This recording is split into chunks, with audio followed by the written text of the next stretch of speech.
I'll try to get out 3 minutes of this, and after that, I'm having me some rice pudding. I don't care if it's raining outside. So when you run electricity through water and the voltage is high enough, you begin to combust that hydrogen and oxygen instantly like that. Well, really, the hydrogen and the oxygen is oxide.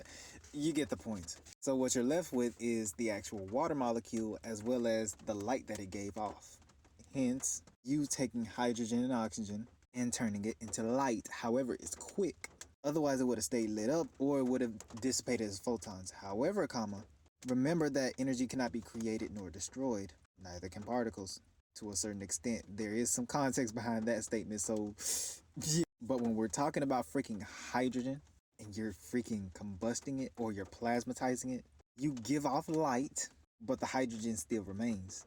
Meaning that it'll still be there or it recombines with the oxygen to turn back into water. Meaning just as fast as you created that light, you created that mass back too. So it's a constant reciprocable system that you can cycle through over and over and over and over and over again. And literally, you can't even hide this. Everybody's been doing electrolysis for God knows how long. I'm just the first person to come out with this single fact that light emissions from electrolysis, the ones that I've been showing you so far, is actually a perfect example of the Einstein equation at play here.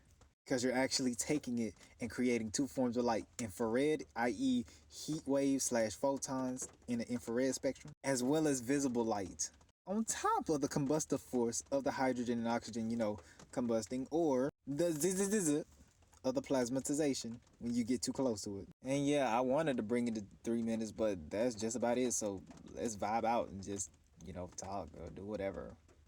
Like, it was really water. Like, it was really that simple. Like, if you really think about it, water is the perfect example of taking mass and directly turning it into light. And we know what happens to that mass too. That mass spreads out via water vapor, and then it condenses back and turns itself into water after combustion / plasmatization.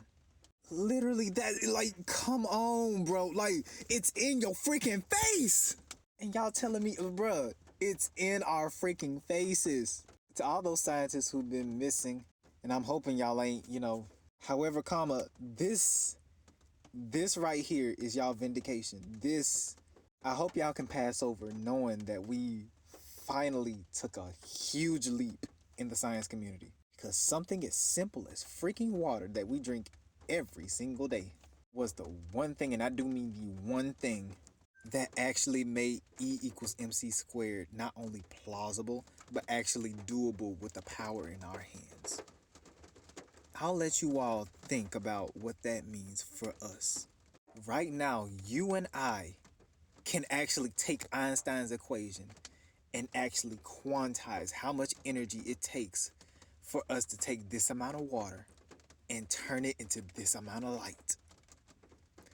Do you realize the break? Oh, I don't even, I can actually measure that now. Like, this amount of electricity, this amount of water, and this amount of light that's produced after I've run electrolysis through it, and I have the voltage high enough. Oh my freaking God. Wow. We made a breakthrough. We made a breakthrough.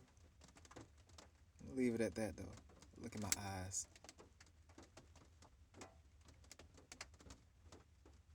Yeah. You know I'm not lying. Alright, y'all. Peace out. I'm living like Mo. But I don't want to go yet. At least I said that, so... Look at my eyes, though. Enough of me being silly Billy, but man... We really did that.